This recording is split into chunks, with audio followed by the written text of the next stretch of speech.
Hello there everybody, welcome back. Hopefully this video finds you well. Today we're going to look at something we haven't had on the channel before. This is from RightOnTrek, their Hearty beef Bolognese. And I was actually reached out to through email from a rep from the company asking if I'd like to try some of their meals. And I said, yeah, sure, of course. I'm always happy to try whatever is thrown my way. And I knew about the company through one of my friends from Shill Brothers Outdoors. Andy, you should check out their channel if you haven't already. But I was kind of interested in trying them beforehand. I just really hadn't gotten around to it. Interestingly enough, on their site, you can of course buy single meals, and one person portions for looks like about everything range from about $6.50 to $8, $10, I guess, for some of the more expensive ones. But they also do customized meal plans on there as well. And there's like some other meal kits and so forth, like, you know, various jazz. It's interesting. It kind of almost is like some of these subscription sites are, where hey, I like beef and fish, and then they put a meal plan together. So it sort of seems like that, but for backpacking. So that's kind of a cool little wrinkle on stuff, but they have a wide variety of things, and then subsequent snacks and add-ons and whatnot. But anyway, I got this one. This is sent to me. And then I also received this as well, the bechamel mac and cheese. So we'll try that out in another video. But today we're going to start with the Bolognese. Now, it is noteworthy that these do come with little add-ons, and you can pick out like a menu and then also have add-ons as well. I haven't looked too deeply into it, but you know, there are a lot. There's a lot. And let me just peel this off here real quick, and we'll see what's in our little add-on pack. So we have crushed red pepper. We have a packet of grated Parmesan cheese. And then we have this stick of cheddar, Wisconsin vintage cheddar. I don't know what that means, but there we go. So a little block of cheese there. So that's kind of cool. Cheddar is one of those that's a little bit more stable than other cheeses. Nutritional information for those of you who are interested in it. 560 calories for the serving is not bad. There does seem to be like a lot in this package. And then the ingredients list, if you're interested in that. Looks pretty simple. A lot of stuff that we can all pronounce there, so that's good. And then the cooking instructions. So boil 10 ounces of water, add beef and noodles to the pot and boil for 3 to 5 minutes. Turn down heat, cook for 2 minutes, stirring occasionally. Turn off heat, cover for 3 minutes.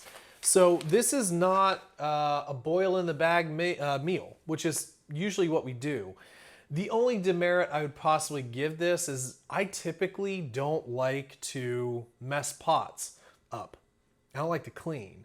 So I'll boil water in a pot, but I like to put it in the bag. So I'm sure you could do that, but this is specifically asking us to actually cook a bit. And I assume that's probably just for the pasta noodles.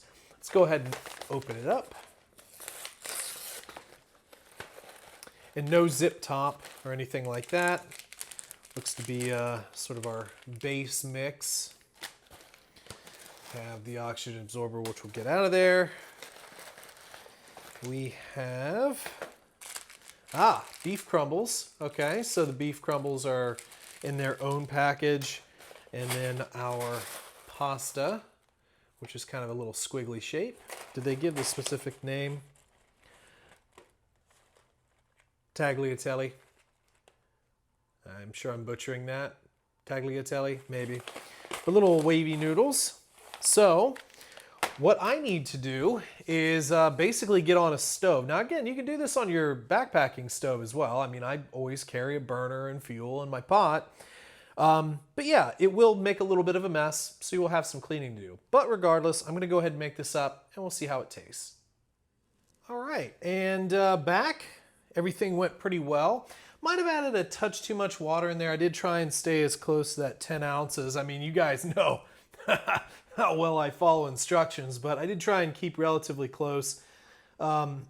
But honestly, I mean, sometimes I like things soupier anyway. So we're going to try this straight up. We might add the cheese. We might add the crushed red pepper. We'll definitely eat that cheese, but let's just go ahead and dive on in here. Yeah, I don't know. I mean, it's relatively thick. There's some juices in there, but hey, what's wrong with a little bit of juices? Look at that.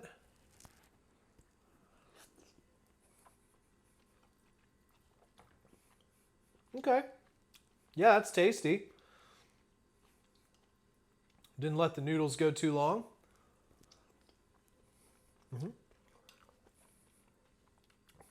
Yeah, they still have good texture.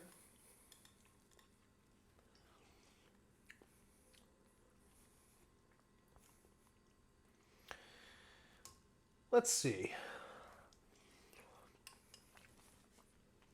Noodles are good. They held up pretty well. There is a really nice amount of beef in there. So every bite you're getting beef. It's hot. A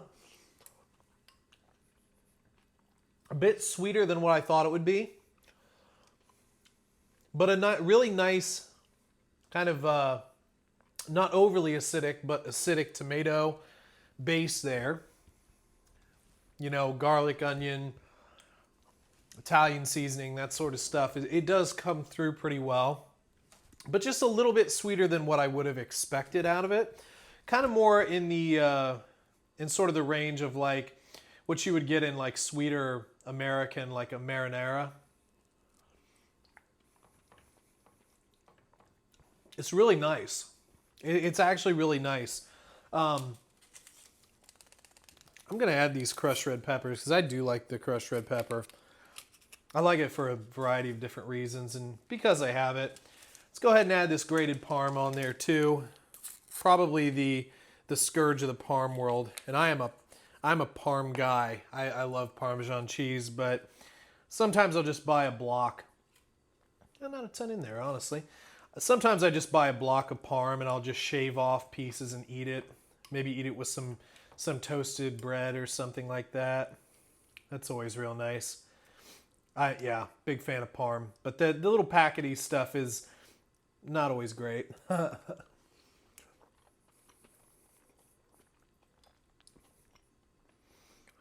Yeah, there wasn't much in those packets, so it gives it a little bit, but not much. Let's try our vintage cheddar from Wisconsin. There we go. Okay, a little oily, not too bad.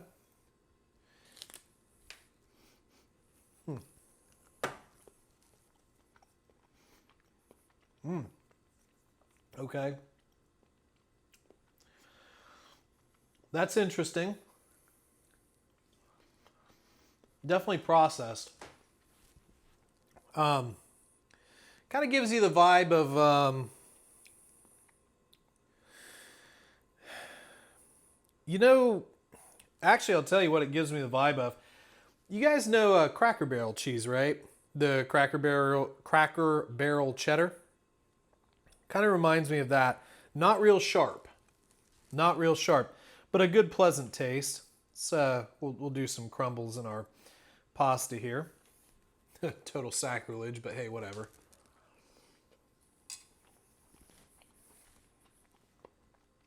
That's nice, actually. That might add more to the meal than anything. I kind of like that. Gives it a little bit of a different flavor. So yeah, that's probably what I would do. I would just crush this up into little pieces and let it go in my pasta. Heck, if I'm boiling it, I might even just use it in the sauce and kind of just let it melt. Because it's definitely a soft cheese. It's not a hard cheddar. So in that respect, it probably would melt pretty well. But get all that cheesy goodness off my fingers. But yeah, overall, it's a nice meal. Now, I think that the company's plan, their model, is very interesting. While I am not necessarily while I am a boil in the bag kind of guy, not necessarily, you know, wanting to be a pot washer out on trail. The flavor is great. The execution is good. It's not hard to make. It's just more steps for cleanup. I definitely commend them for what they're doing. You know, biodegradable packaging. You could eat out of the package if you wanted to. It does have a stand-up bottom there. But easy to make. They are out of Montana as well, so American-made stuff there. And pretty well thought out. So I'm happy with the meal as it sits. If any of you have tried anything from RightOnTrek, let me know in the comments below. What are your thoughts on it? Did you like it? Did you not like it? And leave me suggestions for future videos down there as well. I'd love to hear from you. If you'd like to send something in to be reviewed on the channel, the P.O. Box is below in the description. Patreon link's there as well if you'd like to support the channel. You don't have to, but it's there. And don't forget to like and subscribe, and we'll catch you on the next one. See ya.